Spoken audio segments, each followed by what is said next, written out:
next sequence I want to kind of show is when I break this guy down, demonstrate how to really ride this guy. There's a riding element, obviously being successful on the top position. And I want to be able to position my wrestlers to be able to ride the guy, hold him down, as well as, trying for pinholds and back points, but I have to be successful on understanding how I can control this guy enough to get that pinhold, to get that turn, to get that turning position, put on my opponent. And so I'm going to emphasize really getting my hips on top of Robert when I break Robert flat. So watch my legs real closely, work to break this guy flat, and then me go to work with my legs. So I'm going to do the same thing, my hands coming from the navel down his crotch, back knees working, I break him flat. As soon as Robert's flat here, my feet are going inside his legs and my knees are outside, stretching his feet out. Now, Robert's going to have a hard time getting to his base. Notice how my chest is right on his back. Now, Robert's going to try to come up.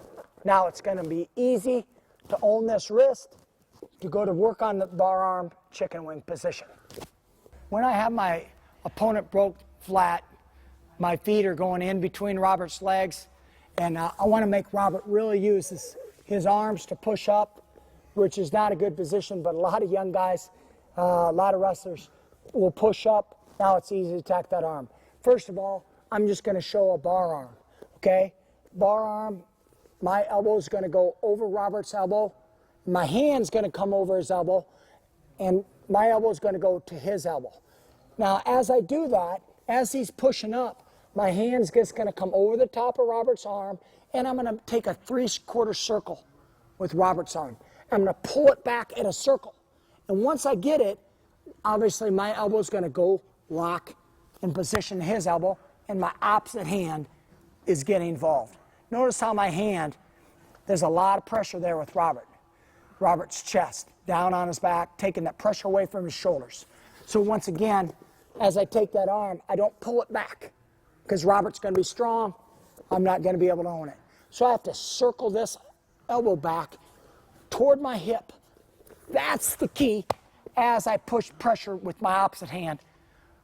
My elbow, chest is tight to Robert's elbow, chest down on him.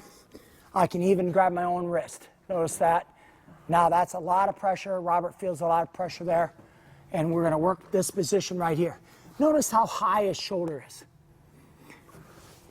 If Robert's shoulder's forward, that means I don't have enough pressure back on him.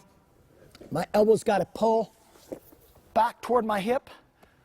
So my elbow's to my hip rather than me just having a hold of Robert's elbows here. My elbow's high and outside. Okay? I want to have my elbow back. Now that controls Robert's shoulder in that fashion.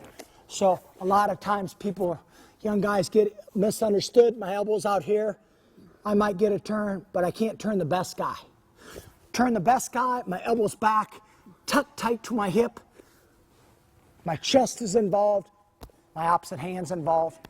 Now, what I'm going to do from this bar arm position, I'm going to get across his hips. What I mean by that, I'm going to take my hips and my knee, my back knee is going to block his hip. That puts a lot of pressure on Robert's shoulder right there. Now, I can go to double chicken wing there, or I can push Robert's head down, keep him weight on his shoulder, walk around his head. He comes to me, my hand's underneath, and I call it come to Papa, put him away. Good night.